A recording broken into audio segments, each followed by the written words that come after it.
जी हाँ, तो ये बात तो है ही। उसके साथ-साथ एक बात और है कि आप सब श्रोताओं को बहुत अच्छे से पता है, लेकिन जिन श्रोताओं को नहीं पता है, हम बता दें कि आज जैसे कि आना-जाना लगा रहता है, वर्ष, दिन, महीने, साल गुज़रते हैं और वर्ष यूँ ही समाप्त हो जाता है।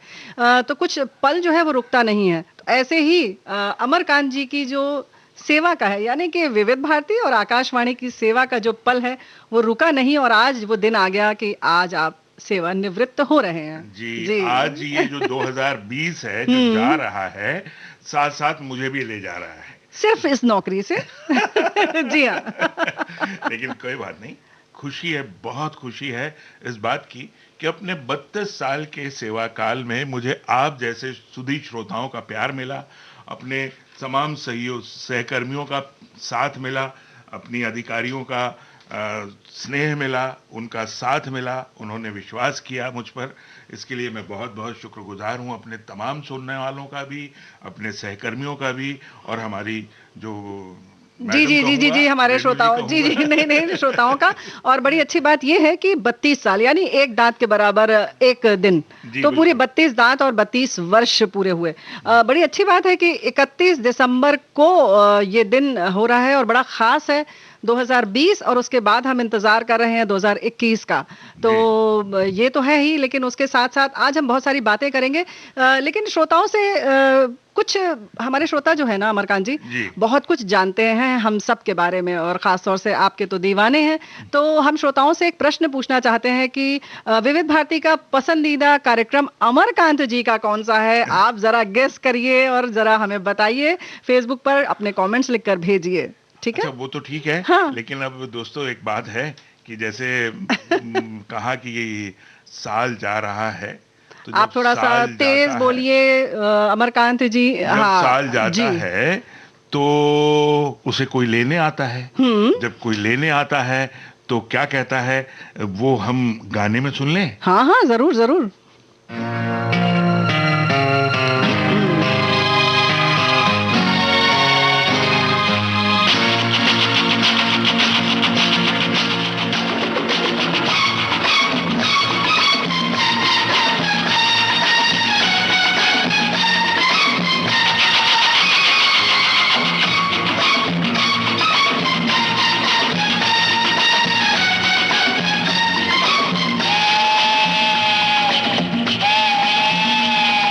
गाड़ी बुला रही है, सीटी बजा रही है, गाड़ी बुला रही है, सीटी बजा रही है, चलना ही जिंदगी है, चलती ही जा रही है, गाड़ी बुला रही है, सीटी बजा रही है।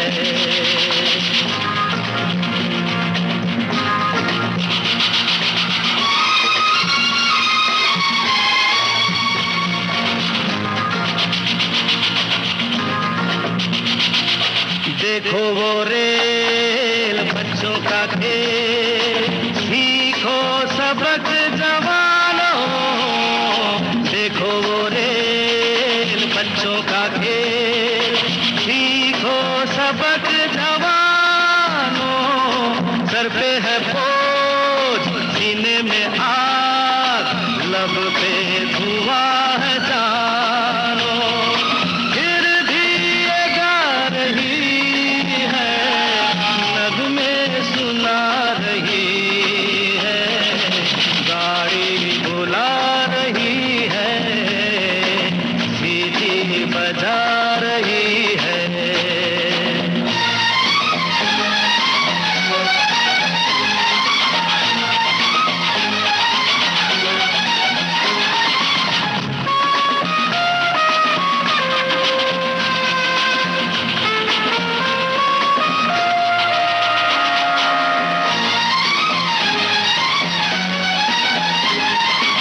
आगे तूफान पीछे बरसात, ऊपर गगन पे बिजली, आगे तूफान पीछे बरसात, ऊपर गगन पे बिजली,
तो लीजिए, अब हम बढ़ गए सुनाई हैं नहीं दे रहा है कुछ, 1 मिनट अपने हो गया तमाम सुनने वालों के साथ भी अब जुड़ गए हैं, जी। फेसबुक के साथ तो हम जुड़े ही हुए हैं। तो मैं ये बता रहा था रेणु जी, आपने जी, जैसे आपने पूछा था। एक बार हमारे जो श्रोता इस वक्त सुन रहे हैं कार्यक्रम, फेसबुक से अलग भी कार्यक्रम जो सुन रहे हैं, उनको जरा सा एक बार फिर बता दीजिए कि आपने किस तारीख को ज्वाइन किया विविध भारती। जी, मैं 23 नवंबर 1988 को जबलपुर से चला जी। और अपनी यात्रा बंबई की तरफ शुरू की, लेकिन बीच में मैं रुका था। वो किस्सा मैं जरूर सुनाऊंगा, लेकिन मैं यहाँ ये जरूर कहना चाहता हूँ कि जी। मैं आज तो कहीं जा नहीं रहा हूँ। अच्छा, जी हाँ, बिल्कुल आज नहीं जा रहा हूँ, तो क्योंकि आज तो मैं पूरे दिन, आप विविध भारती की सेवा का मेरा जो दिन है, अंतिम दिन है, तो शाम तक तो मैं विविध भारती की सेवा में हूँ। जी। हाँ, मैं अपने श्रोताओं से ये जरूर कहना चाहता हूँ क्या कि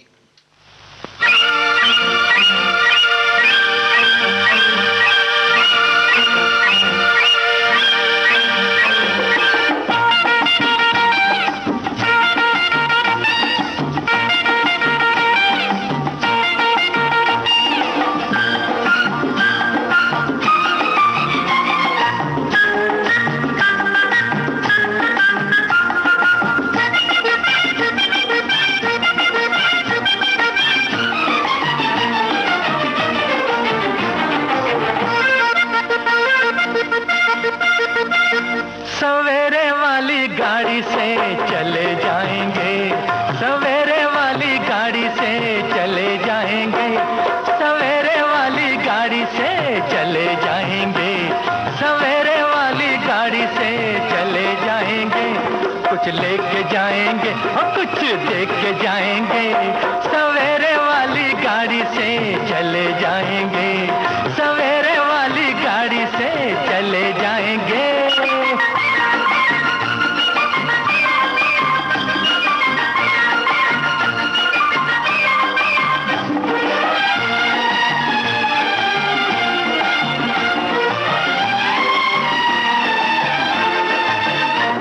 ये मेला दो घड़ी का, 2 दिनों की है बहार, समय की बहती धार कहती जाती है पुकार। ये मेला 2 घड़ी का, 2 दिनों की है बहार, समय की बहती धार कहती जाती है पुकार, पुकार। हाय हाय हाय हाय, मेहमान कब रुके हैं, कैसे रोक के जाएंगे, मेहमान कब रुके हैं, कैसे रोक के जाएंगे।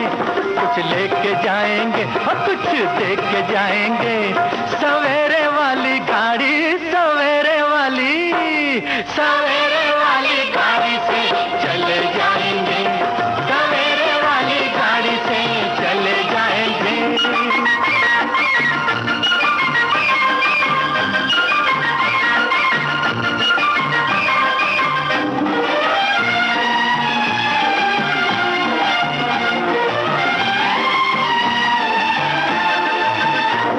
निशान कोई प्यार की तो छोड़ जाएंगे, कहानी कोई प्यार की तो जोड़ जाएंगे, निशान कोई प्यार की तो छोड़ जाएंगे, कहानी कोई प्यार की तो जोड़ जाएंगे, तो जोड़ जाएंगे। हाय हाय, बनेंगे किसी के होके जाएंगे, बनेंगे किसी के होके जाएंगे।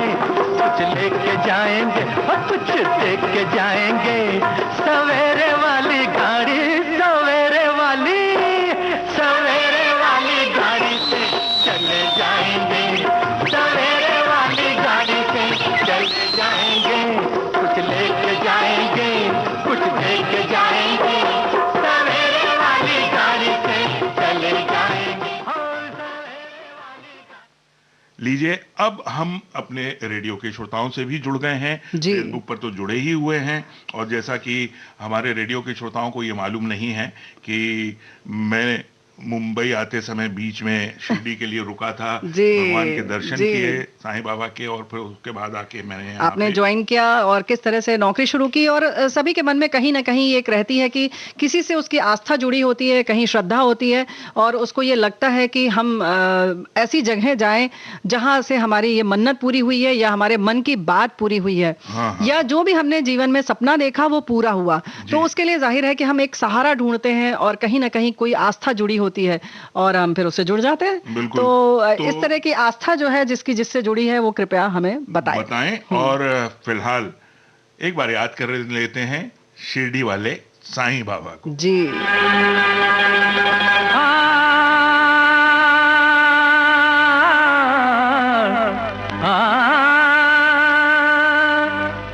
जमाने में कहाँ टूटी हुई तस्वीर बनती है, तेरे दरबार में बिगड़ी हुई तकदीर बनती है। तारीफ तेरी निकली है दिल से, आई है लब पे बन के कवाली, शिरडी वाले साईं बाबा आया है तेरे दर पे सवाली। शिरडी वाले साईं बाबा आया है तेरे दर पे सवाली। लब पे दुआएं, आंखों में आंसू, दिल में उम्मीदें पर झोली खाली, शिरडी वाले साईं बाबा आया है तेरे दर पे सवाली।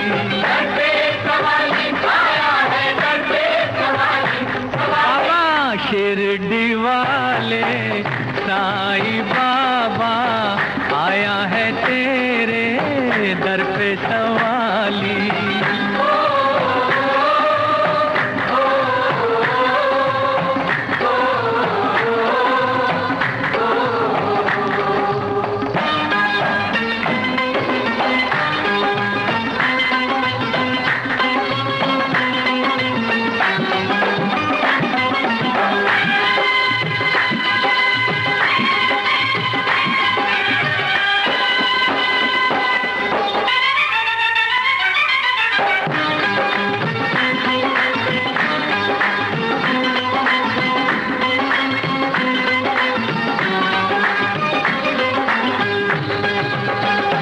मेरे साईं देवा तेरे सब नाम लेवा, मेरे साईं देवा तेरे सब नाम लेवा, जुदा इंसान सारे सभी तुझको है प्यारे, सुने फरियाद सबकी तुझे है याद सबकी, बड़ा या कोई छोटा।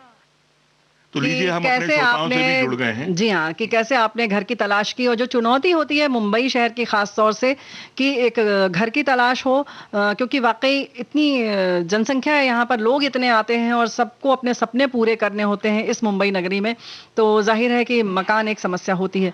तो क्या रही अमरकांत जी आपके सामने, और कैसे आपने उसको सुलझाया? फिलहाल तो श्रोताओं को, जो हमारे तमाम जी। सुनने वाले हैं, उनको गाना मकान सुनवाएंगे? ढूंढने का, एक घरौंदा जो होता है उसे जी, ढूंढने जी, का जी। गीत सुनवा देते हैं, और अच्छा। फिर बीच में बातें भी हमारी जारी रहेंगी। अब हम डिस्कनेक्ट हो रहे हैं। दीवाना,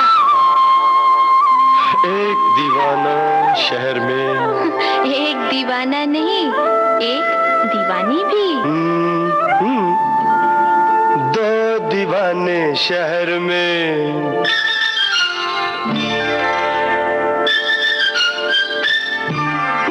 दो दीवाने शहर में, रात में या दोपहर में, आबुदाना आबुदाना ढूंढते हैं एक आशियाना, ढूंढते हैं आबुदाना ढूंढते हैं एक आशियाना, ढूंढते हैं दो दीवाने शहर में, रात में या दोपहर में, आबुदाना ढूंढते हैं एक आशियाना, ढूंढते हैं दो दीवाने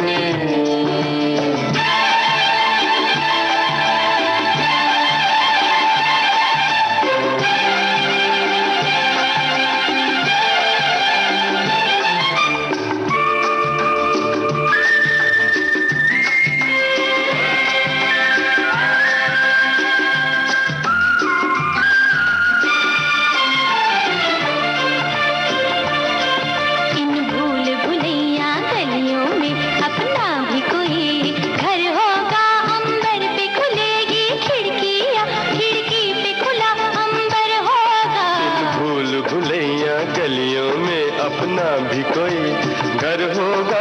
अंबर पे खुलेगी खिड़की या खिड़की पे खुला अंबर होगा। आसमानी रंग की आंखों में, आसमानी या आसमानी, आसमानी रंग की आंखों में बसने का बहाना ढूंढते हैं। आबुदाना ढूंढते हैं, एक आशियाना ढूंढते हैं। दो दीवाने शहर में, रात में या दोपहर में, आबुदाना ढूंढते हैं, एक आशियाना ढूंढते हैं दो दीवाने।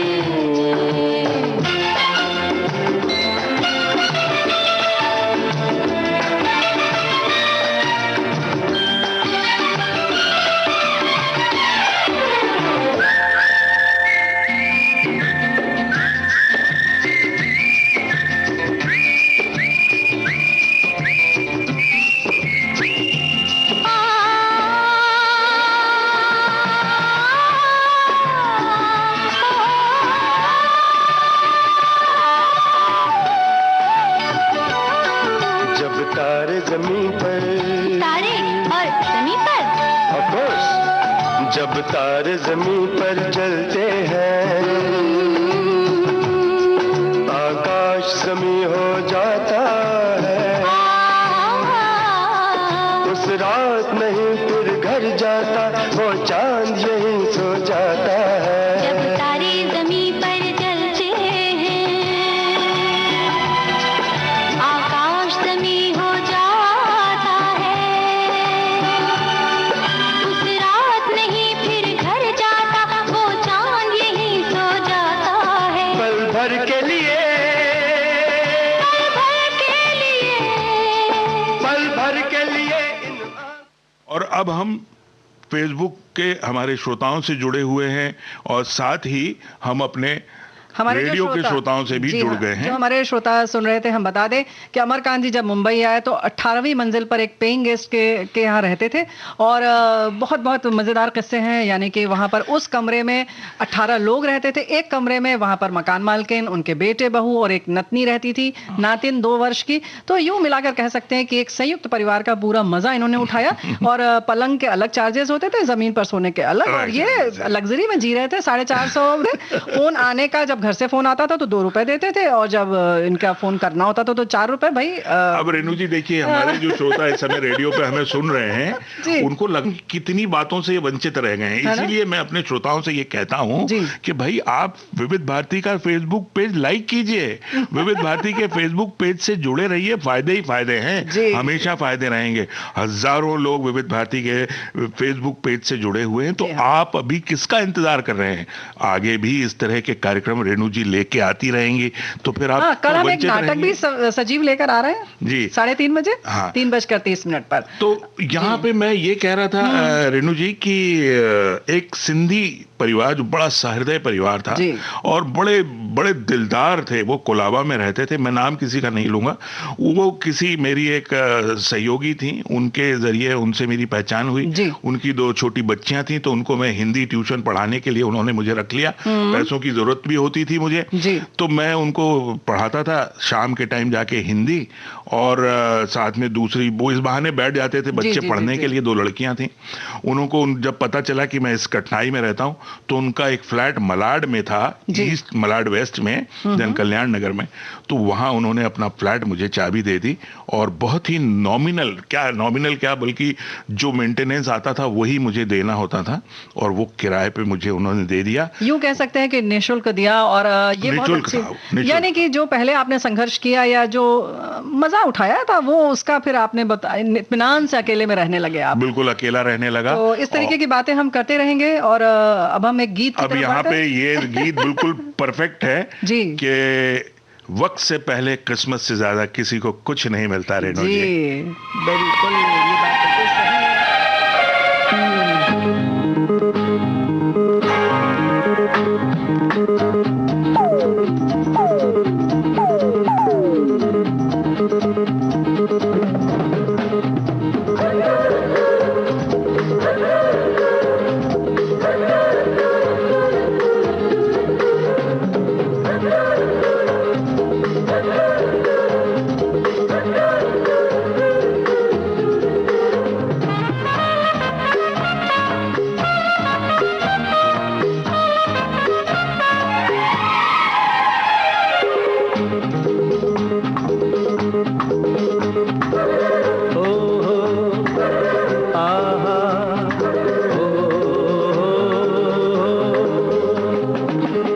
वक्त से पहले किस्मत से ज्यादा, वक्त से पहले किस्मत से ज्यादा किसी को मिला है न किसी को मिलेगा। प्यार से सारा गुलशन महके, नफरत से कोई गुल ना खिलेगा। वक्त से पहले किस्मत से ज्यादा किसी को मिला है न किसी को मिलेगा। प्यार से सारा गुलशन महके, नफरत से कोई गुल ना खिलेगा।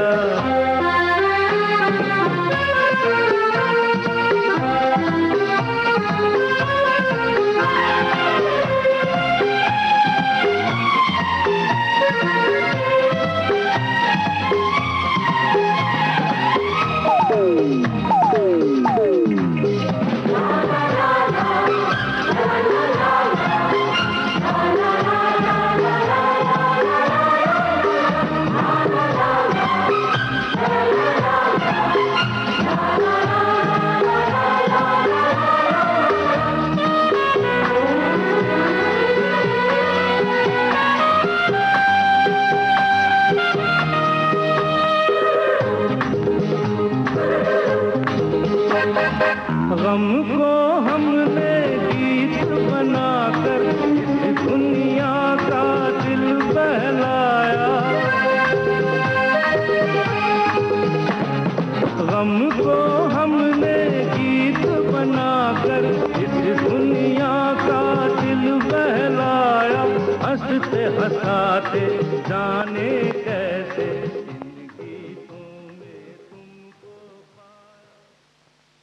चल रहा है। और ये सफर है अमरकांत जी की जिंदगी का, नौकरी का, और साथ साथ बुना हुआ है उनकी अपनी व्यक्तिगत जिंदगी का भी। तो जाहिर है कि जब जीवन संगिनी मिलने की बात आई तो आपकी मतलब क्या पूछूं, आज के जमाने में बड़े आसानी से कहा जा सकता है कि आपने प्रेम विवाह किया या घर वालों ने तय की शादी, किसने पसंद की? मैं जब मुंबई आ रहा था, बम्बई आ रहा था, तो मेरे पिताजी ने कहा था कि देखो बेटा, बम्बई में ना लड़कियां बड़ी आसानी से वो हो जाती हैं। अब क्या होता है कि छोटे शहर के लोगों को ऐसा वो रहता है कि भाई बम्बई में तो एक्टर ऐसे ही घूमते हुए दिख जाते हैं, आप जा रहे हो तो मिल जाते हैं। तो मेरे को बहुत समझा के भेजा था कि देख भाई, तुम चाहे कुछ भी करना, शादी वहीं करना जहां हम कहेंगे। अच्छा? तो हमने बिल्कुल उनकी बात का पूरा मान रखा और शादी वहीं की जहां उन्होंने कहा।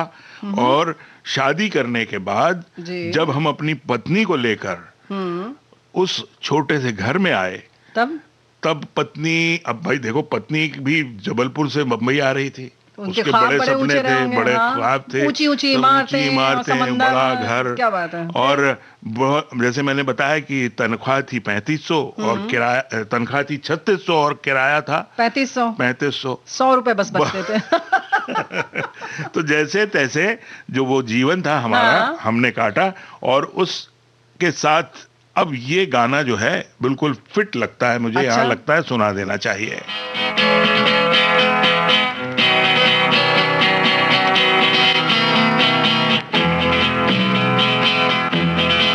ये जीवन है, इस जीवन का यही है, यही है, यही है रंग रूप। ये जीवन है,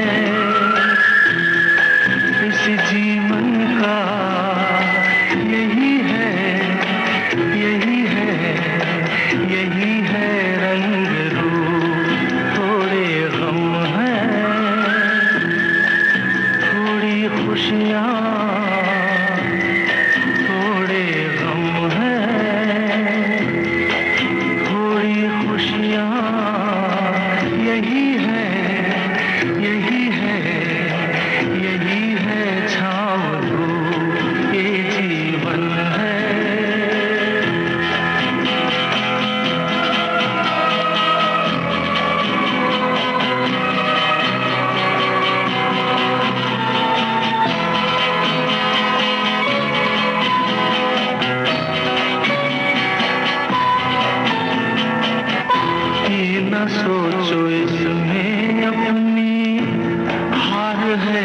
रीत है, ये न सोचो इसमें अपनी हार है कि जीत है, उसे अपना लो जो भी जीवन की रीत है। ये जिद छोड़ो, यूं ना तोड़ो, हर पल एक दर्पण है ये जीवन। लीजिए, अब हम अपने तमाम और श्रोताओं के साथ भी जुड़ गए हैं, और जैसे मैं कह रहा था कि समस्याओं से मैं जूझता रहा। हाँ, तो वही मैं बार बार, हमारे श्रोता भी जानना चाह रहे होंगे कि मतलब श्रीमती जी को कैसा लगा कि मतलब वो कैसे मान गई। जाहिर है कि उनके इतने ख्वाब, और शादी के बाद तो जैसे लगता है कि हर लड़की का ये ख्वाब होता है कि हमारा बड़ा सा घर होगा या ये ऐशो आराम होगा, और जैसे कि अक्सर ये लोग बचपन में बता भी देते हैं कि शादी के बाद भाग्य खुल जाएगा, पता है।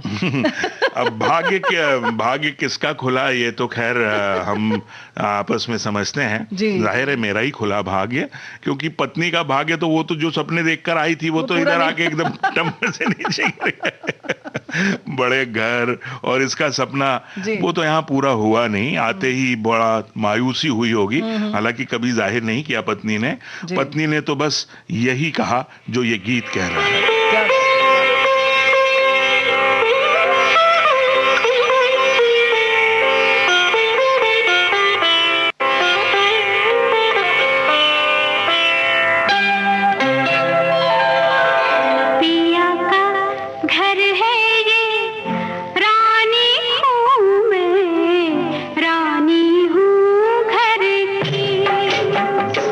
मेरे पिया का घर है ये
अब हम रेडियो के भी श्रोताओं के साथ जुड़ गए हैं, गीत खत्म हो गया है। ये बता दें, हमें लगता है अमरकांत जी जो आप बता रहे हैं, इसके लिए बहुत जरूरी है कि दिल से बोला जाए जी। यानी कि हम जब आपसे बात करते हैं दोस्तों, तो सच मायनी है कि हम बहुत दिल से बात करते हैं और हमें लगता है कि हर एक श्रोता हमारा बहुत खास है और हम सबसे बातें कर रहे हैं। जी बिल्कुल। और रेणु जी देखिए, यहाँ पे एक और बात मैं बताना चाहूंगा कि आपको कनेक्ट होने के लिए 2-3 बातों का ध्यान रखना है।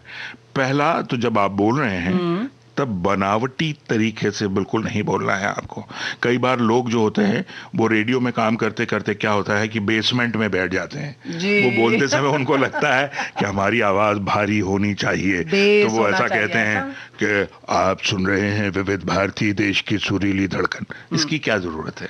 यानी कि जो भी मतलब प्राकृतिक रूप से जो आपको आवाज मिली है उसी का इस्तेमाल करें और उसमें कुछ भी क्रिएट ना करें, नया लाने की कोशिश ना करें। क्योंकि आपकी आवाज को श्रोताओं तक पहुंचाने का काम आपका नहीं, इस माइक का है। क्या बात है। और ये माइक अपना काम बखूबी जानता है। और ये अगर कहीं कुछ गड़बड़ करता है तो वहां बैठे हमारे जो इंजीनियर साथी हैं वो इसको बराबर तड़ी लगा देते हैं, बराबर इसके कान उमेट देते हैं और इसको बोलते हैं कि भाई तुम अपना काम तरीके से करो जी। अब जो दूसरी बात है श्रोताओं के दिल तक पहुंचने की, वो ये है कि श्रोता हमेशा, हम उनको अपना दोस्त पहले मानते हैं जी। तो जब आप उसको दोस्त मान रहे हैं तो कोई दोस्त की तरह बात कीजिए। तो आप ये मान लीजिए कि ये जो माइक है जी, ये श्रोता है जी। हाँ, इससे श्रोता की तरह श्रोता समझकर बात कीजिए। समझ लीजिए कि आपके सामने आपका दोस्त बैठा है, उससे बात कीजिए। आप उससे जब बात करेंगे तो हर एक सुनने वाले को लगेगा कि आप सिर्फ और सिर्फ उसके लिए बोल रहे हैं जी। तो सीधे आप अपने श्रोता से कनेक्ट हो जाएंगे। और हमेशा मेरी कोशिश यही रही, मैंने कोई अदायगी का कोई अंदाज नहीं बनाया, कोई अलग तरह से मैं बेसमेंट में जाकर बैठने की मैंने कोशिश नहीं। चलिए, ये तो बात है। हमने जब बात की कि नौकरी की तलाश, तो हमारे एक मित्र लिखकर भेज रहे हैं कि गांधीधाम से गुजरात कच्छ के क्षेत्र में गया और मकान किराए पर ढूंढने में बहुत दिक्कत हुई। पर मेरे साथ पढ़ रहे एक मित्र की वजह से थोड़ी मुश्किल कम हो गई। तो ऐसी बहुत सारी चीजें हैं, लेकिन फिर भी हमारे कुछ श्रोता ये लिखकर भेज रहे हैं कि अमरकांत जी का पसंदीदा कार्यक्रम छाया गीत है। मेरा पसंदीदा कार्यक्रम मतलब अभी आप बताएंगे कि बाद में बताएंगे? नहीं, हम बात कर लेते हैं। अभी तो कार्यक्रमों की बात करने में बहुत वो है। देखिए, छाया गीत के बारे में रेणु जी एक और कुछ मेरे बात है, मैं कहना चाहता हूँ, आपने बात निकाली। शुरू में छाया गीत मेरा बहुत पसंदीदा कार्यक्रम था जी। लेकिन लगभग 15, 16, 17 साल होने के बाद मुझे छाया गीत करते समय बड़ा संकोच होता था। अच्छा। तो मैंने 1-2 बार आपके सामने भी ये बात जाहिर की है कि छाया गीत में मोहब्बत के बारे में बोल बोल के मुझे ऐसा लगने लगा कि मैं जैसे मोहब्बत का बड़ा प्रकांड पंडित हूँ। मोहब्बत गुरु हो गया आप।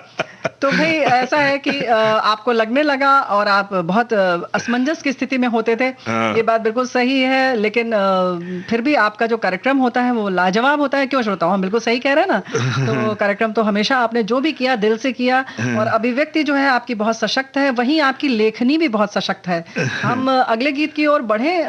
रेणु जी, अभी मैं आपने जो एक और बात की थी ना कि कौन सा और प्रोग्राम बहुत पसंदीदा जी, ये तो हमारे श्रोता ने लिखकर भेजा था कि शायद छाया गीत आपका पसंदीदा है। नहीं तो अब बात निकली तो मैं ये बता दूं कि मेरे जो पसंदीदा कार्यक्रम हमेशा रहे वो स्पोकन वर्ड्स के रहे। जैसे कि बायोस्कोप की बातें लोकेंद्र शर्मा जी जो किया करते थे, मैं उनको अपना गुरु मानता हूँ। उनसे मैंने बहुत कुछ सीखा था, उनसे मैंने लिखना सीखा था, उनसे मैंने वही एक थे जिन्होंने मुझे सबसे ज्यादा ड्रामे में यहाँ पे जब मैं आया तो मुझे काम दिया।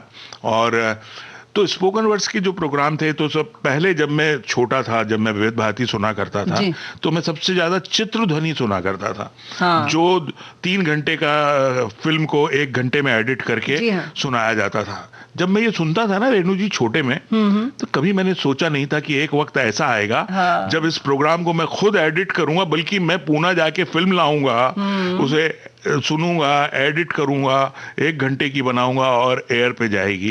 तो ये मेरी खुशकिस्मती थी कि जिन कार्यक्रमों का मैं फैन रहा, उन कार्यक्रमों को प्रस्तुत करने का, उनसे जुड़ने का मुझे मौका मिला। और आप मिलने और जुड़ने की बात कर रहे हैं, हमारे बहुत सारे श्रोता लिख रहे हैं कि अमरकांत जी से मिलने का बहुत मन है, कैसे मिला जाए? तो भाई हम अभी आपसे मुलाकात करवा तो रहे हैं और भी बहुत सारी बातें भी हो रही हैं, तो हो सकता है कि ऐसे ही कभी आपकी मुलाकात भी हो जाए अमरकांत जी से। जी बिल्कुल करेंगे। और एक दूसरा जो कार्यक्रम बाद में, हालांकि इसी तरह के कई कार्यक्रम मेरे पसंदीदा रहे हैं। चित्र भारती मैंने जो लिखा करता था वो मेरा पसंदीदा कार्यक्रम था, और उसके बाद जो मेरी एक इच्छा पूरी हुई, जो मैं समझिए कि 2004 या 5 से जिस कार्यक्रम के बारे में प्रयासरत था, जो मेरे दिमाग में एक कार्यक्रम था कि मैं इस कार्यक्रम को किसी तरह से रेडियो पर लाऊं, जो आप जो टीवी पे सीरियल देखा करते थे, तो मेरे दिमाग में था कि ऐसा एक सीरियल रेडियो पे किया जा सकता है, लेकिन इसके लिए मुझे कभी भी वो मौका नहीं मिला। मौका मिला तब जब रेणु जी आई। रेणु जी आई, रेणु जी को मैंने बताया कि रेणु जी ऐसा ऐसा मेरे दिमाग में है, लेकिन हालांकि हमारे पास स्टाफ भी कम है, हमारे पास लोग कम हैं। रेणु जी ने कहा नहीं, कोई दिक्कत नहीं है, आप कीजिए, आपको पूरी स्वतंत्रता है, आप चाहे किसी के साथ कीजिए, अगर पैसा नहीं है हमारे पास देने के लिए आर्टिस्ट को, तो आप अपने ऑफिस के लोगों के से काम कराइए, लेकिन आपका ये बहुत अच्छा। फिर रेणु जी और हमने मिलकर उस कार्यक्रम का पूरा एक आउटलाइन बनाई। मतलब कार्यक्रम का आउटलाइन क्या हमने बनाई, पूरा पंगा ले लिया हमने, और क्या? और रेणु जी की वजह से वो कार्यक्रम जो है वो कागज पर उतरा। कागज पर उतरने के बाद वो कार्यक्रम रिकॉर्ड हुआ और आप तक पहुंचा, और आपने उसे इतना सराहा कि हम क्या कहें। और हम कोशिश करेंगे कि हो सकता है कि मौका मिले तो हम उसको फिर से रिवाइव कर पाए। कोरोना की वजह से कहीं अटक गया, दिक्कत हो गई। और एक बात और है कि श्रोताओं, हम आपको बता दें कि आपके लिए हम कभी भी पंगे ले सकते हैं, यानी कि हम बात कर रहे हैं पंगे जिंदगी के। जी, कोरोना ने पंगा ना लिया होता तो वो कार्यक्रम अभी भी चल रहा होता। चलिए, तो फिलहाल अब मुझे लगता है कि बहुत बातें कर ली हमने, तो अब थोड़ी सी एक गाना फिर से आ जाए। और इस गाने में मैं ये कहना चाहता हूं कि तमाम सुनने वालों को और जितने भी वेल विशर हैं, शुभ चिंतक हैं, उन सबको जीवन की डोर से बांध लिया है।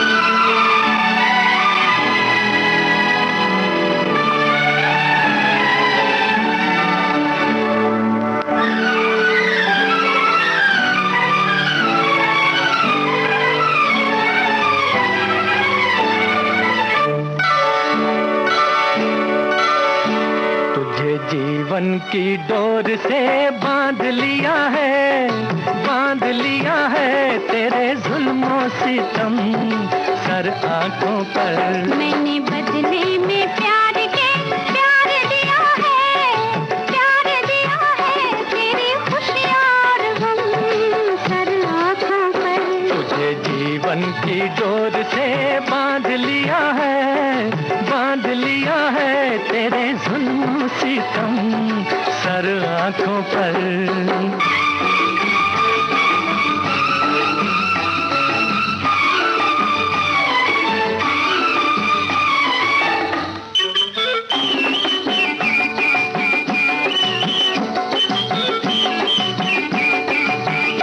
अप्सरा कोई आए तो देखूं नहीं, कोई बहकाए हंस के तो बहकूं नहीं।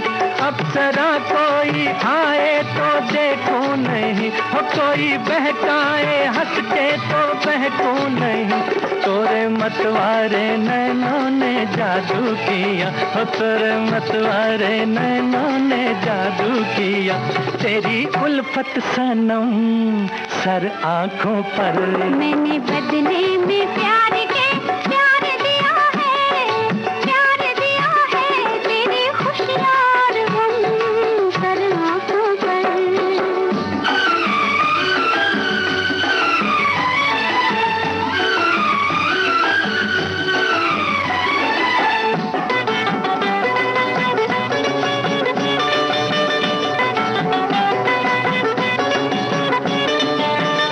मेरे जीवन की अनमित कहानी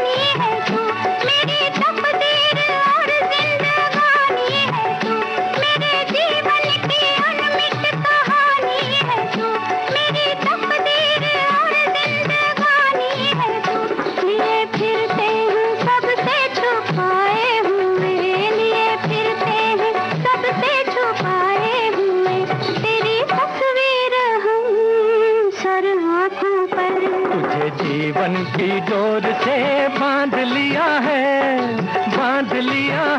तेरे जुल्म सितम, सर आंखों पर तुझे जीवन की डोर से बांध लिया है तेरे जुल्म सितम, सर आंखों पर।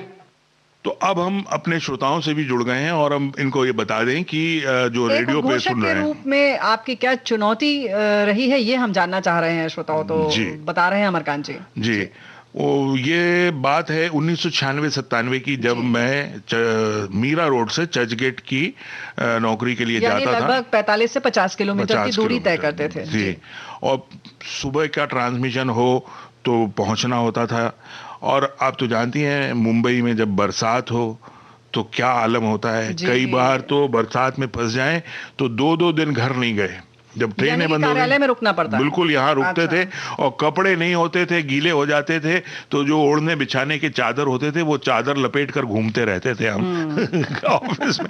ये सारी दिक्कतें थी। श्रोताओं, आप समझ रहे हैं, इसीलिए हम उस समय फेसबुक लाइव नहीं करते थे। लेकिन जी। कुछ भी है रेणु जी, हाँ। बहुत मजा आता था। जी हाँ। वो जमाना जो था। वैसे भी श्रोताओं से हम जब जुड़ते हैं, या यूं कहें कि जब हम माइक से रूबरू होते हैं, तो आनंद तो आता ही है ना। माइक से हटने का कभी मन नहीं किया। माइक पर बोलते रहें, श्रोताओं के साथ जुड़े रहें। जी। अब उस जमाने में अगर ये नहीं था तो पत्र थे ना रेणु जी जी। हाँ, बिल्कुल। मैं जब शुरुआत में जब पत्रावली करता था रेणु जी, जब नौकरी में आने के बाद जब मुझे पत्रावली का ये कार्यभार मिला, दिया जी, गया, जी। आप यकीन नहीं करेंगी कि 5 से 10 हजार लेटर डेली आते थे। क्या बात है। रोज रोज संख्या, जो कभी 5,000, कभी 7,000, कभी 10,000, इस तरह की संख्या हर प्रोग्राम के लिए होते थे, हर उद्घोषक के लिए आते थे, हर प्रस्तुतकर्ता जो पैक्स होते थे उनके लिए आते थे। जी। तो जुड़ाव तो श्रोताओं के साथ रहा है, और ये कहना गलत नहीं होगा कि अगर श्रोता ना हो तो विविध भारती नहीं होगी। जी हाँ। श्रोताओं तो- से ही विविध भारती है। जी हाँ, तो हम बात कर रहे थे कि एक उद्घोषक के रूप में कभी कोई चुनौती आपके सामने आई, ये जो आपने बताया कि रात में रुकना पड़ता है, लेकिन अगर सुबह कभी जल्दी आना हुआ तो वाहन आदि की दिक्कत या कुछ हाँ, ऐसा? ये दिक्कत एक बार आई थी रेणु जी। जी।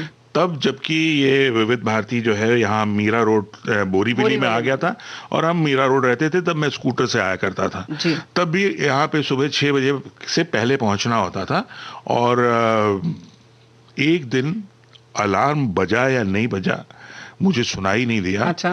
और मेरी नींद खुली 6 बजने में 10 मिनट कम थे। ओह, अच्छा। तब मैं समझ गया कि मैं अब 10 मिनट में नहीं पहुंच सकता, क्योंकि मुझे लगभग आधा घंटा मीरा रोड से यहाँ लगता था। जी। तो जो हमारे यहाँ एसडी थे, वो घर के पास ही रहते थे, उनको मैंने फोन किया कि सर ऐसी ऐसी बात है, नींद मेरी खुली नहीं है आज, पता नहीं क्या। बोले कोई बात नहीं, चिंता मत करो, लेकिन जल्द से जल्द पहुंचो। आप यकीन नहीं करेंगे, मैंने ब्रश भी नहीं किया। अच्छा। मैं सीधा उठा, कपड़े पहने, आंख में कीचड़ लगा था, उसी तरह से मैं ऑफिस पहुंचा। यहाँ मैं पहुंचा, तब क्या होता था कि वो वंदनवार कार्यक्रम जो था जी। वो रिकॉर्डेड होता था, तो 6 बजे की ओपनिंग के बाद वो प्ले कर दिया जाता था। जी। लेकिन 10 मिनट में जो एसडी थे वो यहाँ आ गए, उन्होंने ओपनिंग की और उसके बाद वंदनवार प्ले कर दिया। जी। 6:15-6:20 तक मैं ऑफिस गया। पहुंच गया। मैंने उनसे बहुत माफी मांगी, जी। लेकिन उनको भी देखिए ये मानवीय भूल जी। है, और ऐसा हर किसी के साथ हो सकता है। जी, बिल्कुल। तो उन्होंने भी इस बात को ज्यादा होने कोई बात नहीं बोले। तो इस तरीके की चुनौती आती है तो समझ जाइए श्रोताओं की किस तरह से बिना ब्रश किए भी कभी कभी नौकरी पर आना पड़ता है। तो ये बिल्कुल अलग तरीके की नौकरी है हम लोगों की, और हम अक्सर सोचते हैं कि सरकारी महकमा है, बड़ी ऐशो आराम की जिंदगी है। ऐशो आराम बहुत है, प्यार बहुत है आप सबका, और बहुत ही रचनात्मकता है यहाँ पर। हम रोज कुछ नया सोचते हैं, नया करते रहते हैं, लेकिन इस तरीके की भी बातें आती हैं, उसका आनंद भी अलग है। जी। फिलहाल हम अब कुछ रेणु गीत जी, सुनने वाले हैं। मुझे ऐसा लगता है जी। कि हमें अपने श्रोताओं को एक क्लीशे वाली सिचुएशन पर ले जाना चाहिए, जहां पे विदाई के समय हर कोई ये कहता है कि तुम मुझे भूल नहीं सकते, चलते चलते मेरे ये गीत याद रखना। अच्छा?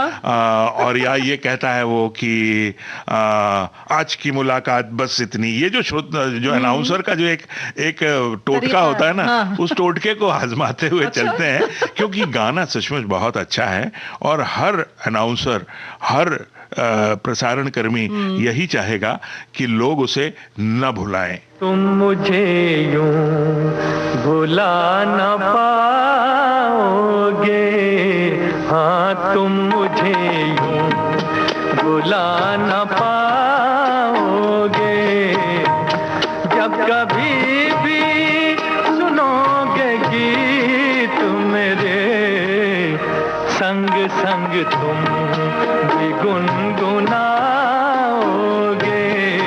हाँ तुम मुझे यूं बुला न पाओगे, हो तुम मुझे यूं।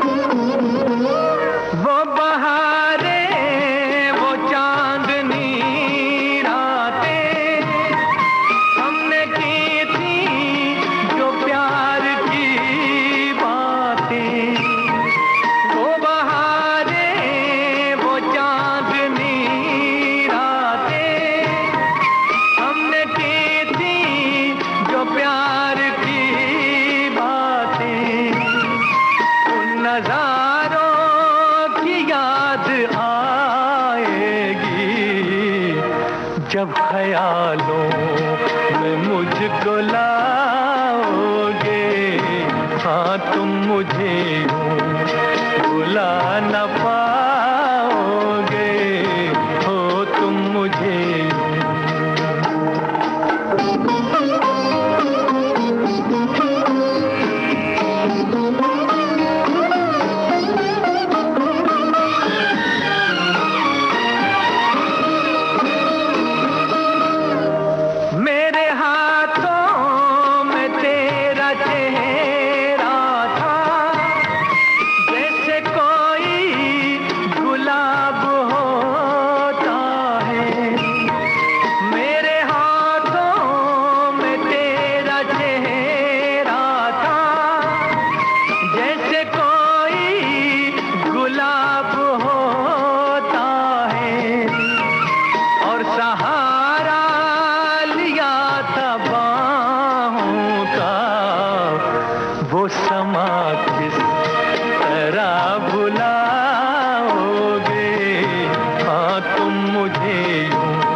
लीजिए। अब हम अपने तमाम सुनने वालों से भी जुड़ गए हैं और मैं उन सभी को बता दूं कि अभी हम फेसबुक के श्रोताओं के साथ भी बात कर रहे थे, तो आपने बताया कि आपके पसंदीदा गायक के बारे में, और पसंदीदा गायक आपके हैं किशोर कुमार जी। लेकिन जब आप मुंबई आए तो जाहिर है कि वो इस संसार को छोड़कर जा चुके थे, तो आपने उनकी समाधि खंडवा जाकर उन्हें प्रणाम किया जी। और अब क्या कहूँ, वो बड़ा भावुक क्षण था। उस भावुक क्षण के बारे में ज्यादा बात नहीं करूंगा, लेकिन जो गीत मैंने कहा कि मेरा पसंदीदा जो गायक किशोर कुमार रहे और पसंदीदा संगीतकार सचिन देव बर्मन और राहुल देव बर्मन और गीतकार आनंद बख्शी, तो इनका एक गीत मैं आपको सुनवाता हूँ। इस गीत में जो बातें हैं वही मेरे जिंदगी की भी फिलॉसफी है, उसी तरह से मैं भी सोचता हूँ। और इस गीत में सुनिए क्या खूब कहा है आनंद बख्शी ने, तू कौन है तेरा नाम है क्या, क्या बात है, सीता भी यहाँ बदनाम हुई। सुनिए ये गाना। कुछ तो लोग कहेंगे, लोगों का काम है कहना, छोड़ो बेकार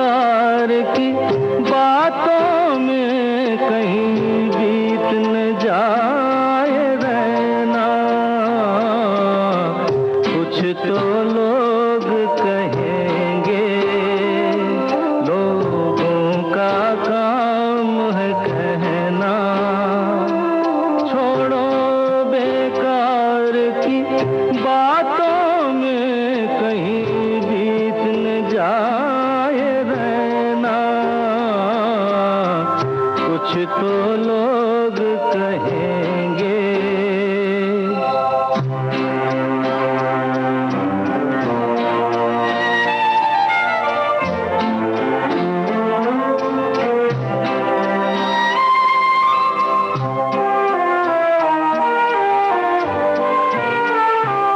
कुछ रीत जगत की ऐसी है, हर एक सुबह की शाम हुई।